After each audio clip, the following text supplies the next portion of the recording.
mu toll waaye itam xaleel dox na ci mbedd for dollar loo ci mën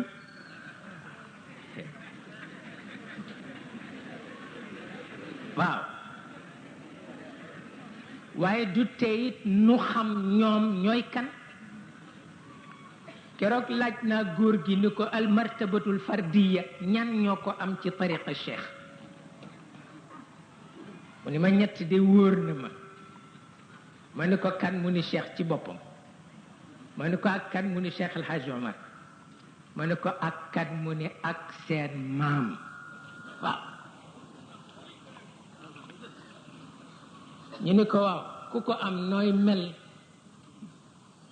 mu ni sa yërmande dana àgg ci nit ñi boo amul soxla it dox ci mbedd mi ndax ñu gis la taxe waaw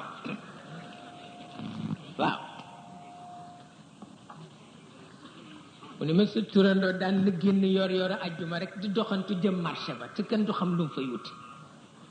waaye fekk na xam na ni am na ñoo xam ne xamuñu mooy kan te comme mën nañoo texe ci kanamam moom mu jógal boppam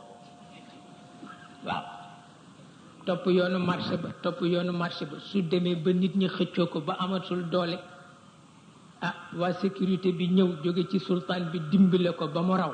nangooti ko ci nit ñi mu dellu këram bu jekk waaw te loolu fa tabarakallahu mooy tax léeg-léeg moom mii toog nu ni ko noppalul waaye léeg-léeg it ñu bàyyi ko rek waaw xam ne am na loo xam ni yow doo ko xam ba mu sotti waaw sa yërmande rek ngay mën a am waaye doo ko xam nag ba mu sotti comme du nu ko xam ba mu sotti nag yal na yàlla defal ko kattan mu yàgg cee bëggal njaboot yi te it ñii ma tudd moo leen fi toogal moo fi toogal Cheikh El Hadj